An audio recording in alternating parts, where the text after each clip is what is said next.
Salve família encarando, aqui quem fala é o Davi e seja muito bem-vindo ao nosso humilde canal. Família, estamos aqui a bordo da Mimosa, parados na sombra ao pôr do sol da árvore do conhecimento, não porque seja de fato uma árvore especial, mas porque a gente vê algumas dicas dos inscritos aqui, né? E eu quero ver uma com vocês que ela bate essa realidade, ela demonstra essa realidade que a gente vem enfrentando aqui. Foi enviado pelo nosso irmão Alan, pelo WhatsApp, então eu peço que vocês se inscrevam lá no canal dele, ele está já batendo os 1000 inscritos, tá certo, família? Dê essa força, vou botar o link aí na descrição do vídeo. E não adianta me perguntar quem fez o vídeo, porque eu não sei, é um vídeo muito bom. Ele fala, na minha opinião, e vocês vão ver isso aí, vão comprovar aqui junto comigo, que ele fala tanto do processo que se iniciou, como ele vai acabar, né? Então é um vídeo bem interessante, parabéns para quem fez, eu realmente não sei, talvez no final mostre, eu não vi ele todo, tá certo? Vi só uns trechinhos aqui adiantando, não entendi basicamente nada, que você não tem que assistir um vídeo desse adiantando, né? Mas vamos ver juntos aqui e a gente vai raciocinando. O grande reset tinha que acontecer, e a mente humana não poderia interferir com os planos deles. A mente humana tinha que ser suprimida. As pessoas estavam pensando por si mesmas. Eles não precisavam de bombas ou produtos químicos. Eles entenderam que a arma mais poderosa era o medo.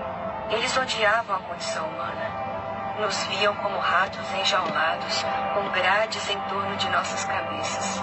Nossos pensamentos apodreciam, estavam decadentes. Para eles, o velho mundo precisava se tornar parte da nossa imaginação.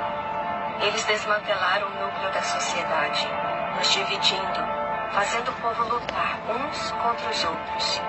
Permitiu que isso se tornasse uma guerra psicológica entre as pessoas. O vírus fez a economia entrar em colapso, permitindo que o sistema de crédito do novo mundo, a renda universal, fosse introduzido. Governos nacionais se juntaram para dar poder a um só governo mundial. Religião tornou-se ilegal. Ninguém conseguia mais pagar suas hipotecas e financiamentos da casa própria. Todas as propriedades tornaram-se propriedade do governo. Você precisou se comportar como eles queriam, caso contrário, seria perseguido como um dissidente, traidor. A polícia recebeu 100% de poder e os escritórios vazios da cidade tornaram-se as estações de trabalho para o Estado fascista. A coleta de dados e o monitoramento do comportamento humano tornaram-se uma economia estável. Ninguém conseguia entender porquê e como isso aconteceu. Mas isso era parte do plano, que era manter as pessoas desorientadas e mantê-las dormindo, confiando no sistema. Os confinamentos desgastaram mentalmente as pessoas, quebraram suas mentes e a verdadeira compreensão que elas tinham da realidade. Eles precisavam do vírus apenas para acelerar as mudanças que já estavam fazendo. Era a cortina de fumaça perfeita para trazer a sua nova ordem mundial, na qual eles vinham trabalhando há décadas. A evolução humana precisava ser revertida. Eles usaram e abusaram de nós o suficiente para construir a realidade artificial que eles desejavam. Não havia mais utilidade para nós. Éramos inúteis. O objetivo número 1 do reset foi a redução da população. Os humanos estavam excedendo os recursos. As emissões de carbono tiveram que parar para permitir que certas tecnologias fossem introduzidas. Mas também foi uma redefinição, um reset da mente. Mentes individuais e coletivas. Eles nos empurraram para intermináveis rituais malignos, para causar traumas na alma humana, permitindo-lhes conduzir a evolução como desejavam. A doença mental tornou-se como um resfriado comum. E a essa altura, o vírus já tinha sido esquecido. Fomos avisados que tudo voltaria ao normal? Não. Fomos colocados em sono profundo, debaixo do feitiço deles. Nenhuma resistência. Isso deu permissão para eles oprimir e fazer o que quisessem. Foi só a cegueira do povo que os levou à armadilha. Mas as pessoas ainda não podem encarar a verdade. Ficamos paralisados, como ovelhas sendo guiados para o matadouro. Somos seres espirituais, experimentando a realidade física Mas nós estamos presos nos sonhos de outros. Um sonho que parece real, mas temos a habilidade de mudá-lo a qualquer momento.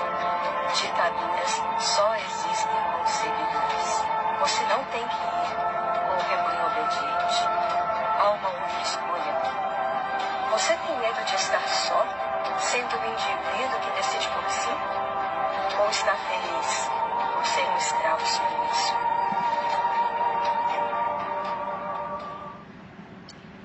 Bom, eu acho que deu pra ver, né, o nome do canal. Não tô vendo bem aqui, que eu tô com a câmera, família. Mas parabéns, né, pra quem fez o vídeo. E, na minha opinião, família, ele fala desse processo que a gente tá enfrentando agora. Ele iniciou-se e ele vai dar nisso aí. Uns pontos interessantes aqui fala da renda universal. É por isso que você tá vendo todos os países do mundo. Não é só o Brasil, não é só a Argentina, como eles querem mostrar pra você.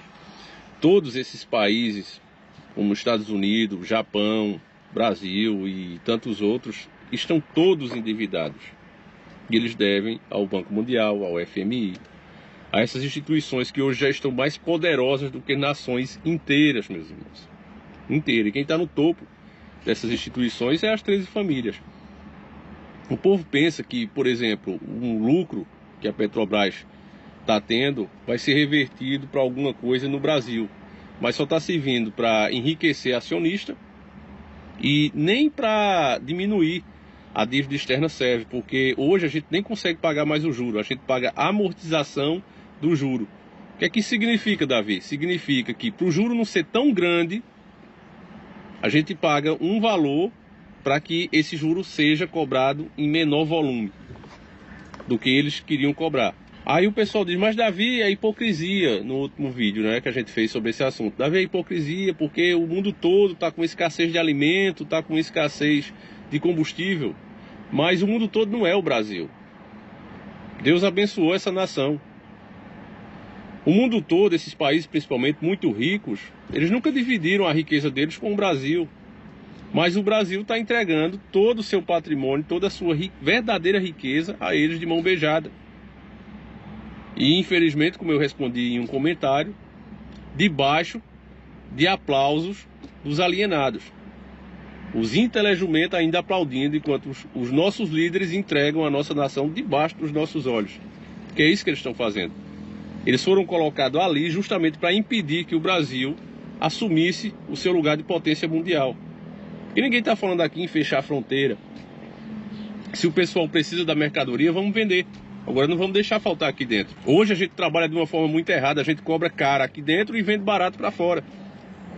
No caso da Vale, por exemplo, quem comprou passou a dizer o quanto de mercadoria tira e por quanto vender. Passou-se o controle, como o Dr. Ernesto passou a vida explicando. Isso é feito não só no Brasil, mas em diversas nações, principalmente as que chamadas de em desenvolvimento, para que elas ficassem ali sempre em desenvolvimento, servindo de fazendinha, servindo de celeiro para o mundo. O Brasil é o celeiro do mundo. A Argentina é o celeiro do mundo. Essas crises são propositais, meus irmãos, e uns primeiros, outros depois, todo mundo vai se endividar para que finalmente eles possam implementar. Se você não for mais dono do que você tem, nada das coisas que você usa for sua. Se você não for mais dono de nada, seu carro, você já não é aqui no Brasil, né? Mas se você não tem direito a nada, propriedade privada e etc, tudo for do governo, você vai ter que se comportar como eles querem. E quando eu falo do governo, não vai ser o governo do Brasil, de tal país, de tal país. Eu falo do governo mundial. Este é o novo mundo. Não há mais países. Isso é uma coisa do passado. Há apenas realidades econômicas, ganhos e perdas, eficiência e desperdício. Pense em termos globais, não locais. Ele é que já está ditando hoje, através do politicamente correto, através dessa divisão que ele colocou às pessoas. Ah, eu sou contra porque ele é branco, porque ele é preto, porque ele é mulher, porque ele é homem. Essa divisão que foi causada, e aqui tem se intensificado muito, né? Agora mesmo estava o Datena, eu vou fazer um vídeo só, a gente falando sobre isso, o Datena, xingando ao vivo no programa de jornal dele lá da Band, né? Band essa que todo mundo sabe que está na mão da China. E ele xingando. E para que ele está fazendo isso? Porque é um cara já velho daquele ali faz isso. Ele faz para causar mais divisão. Provavelmente os hospitais já estão enchendo, né? O pessoal mesmo tem falado aqui nos comentários e pessoas que moram lá têm falado muito isso. Davi, realmente está lotando. Então já estão procurando agora um culpado. Eles não vão dizer, olha, foi incompetência nossa. Vamos dizer que foi quem não tomou a medicação. Sendo que ambos pegam, né? Então eles vão colocando isso, vão jogando essa para dividir mais e mais o povo. E se a gente está dividido, se a gente está uns contra os outros, as pessoas, infelizmente, como eu digo para vocês, elas são inteligentes individualmente. Mas quando elas passam a fazer parte de uma massa, e isso serve em massa de pensamento também, aí não tem mais jeito, família. Que é o que acontece. O camarada hoje, quando ele escuta uma proposta, quando ele escuta alguma coisa, ele não é contra ou a favor porque ouviu e gostou ou não gostou da proposta. Ele é contra por causa da pessoa que está falando. Ele é a favor porque aquele outro lado que ele odeia é contra, então ele aceita. É assim, por exemplo, que o Lula vai voltar. Tem tudo para voltar. Já tem umas conversas aí, né? E ele tem se reunido aí com os figurões para garantir que o preço da Petrobras, né, caso ele volte, esse PPI não seja mudado. Infelizmente a gente sabe, família, seja esquerda, seja direita, eles servem ao mesmo sistema, eles são um braço do mesmo sistema. Você vê que o Lula, ele já tinha sido candidato antes e perdeu. Ele não tinha essa popularidade toda que ele tem hoje em dia. E isso só foi graças ao Bolsonaro. O Bolsonaro também não teria chegado, principalmente sem apresentar proposta nenhuma, se não tivesse tido o PT. Então você vê como um necessita do outro, a soltura dele, tudo isso é para dar mais, dividir mais o povo ainda. Porque imagine, por exemplo, como quadro de eleição, que a gente sabe que essas eleições desse ano vai ser as piores que a gente viu. Você imagine se não tivesse nenhum dos dois. Como o cenário seria totalmente diferente. Como as pessoas estariam mais treinadas, pelo menos uma chance maior de elas começarem a ouvir as propostas. Não, vamos ouvir as propostas, vamos ver o que é que esse cara tem para falar. Mas agora não, cada um está com a sua bandeira. Muitos estão prontos para se pegar na rua. Então, família, diante disso, o que a gente viu nesse vídeo, mostra que é como se fosse uma, como o doutor Enéas gostava de dizer, né, dar esse exemplo, o estouro de uma boiada, né, uma manada de búfalos. Ele sai, se você já viu pelo menos em filme, ou já morou em sítio e sabe como é, quando estoura a boiada, família, ele sai levando, arrebentando tudo que está na frente. Sai correndo como loucos, desesperados, e o povo está mais ou menos nisso. O povo está nessa. Então ninguém escuta nada, ninguém pensa, ninguém se coloca na posição do outro. Tinha um inscrito mesmo falando que, tentando falar com o patrão dele, e é difícil, ficou com medo de perder o emprego. E, irmão, tenho exemplos aqui. Várias pessoas, Davi, tentei explicar e meu patrão... Família, eu vou encerrar aqui porque só tô com 1% de câmera, tá certo? Se desligar de novo, desculpa. Mas eu peço que você compartilhe esse vídeo, converse com mais pessoas sobre esse assunto, porque é mais importante do que a gente pensa, meus irmãos. Se a gente pode fazer alguma coisa, esse é o momento. Depois que já tiver implementado, já era. Aí não tem mais o que fazer, tá certo? Então eu peço que você compartilhe, mostre para mais pessoas.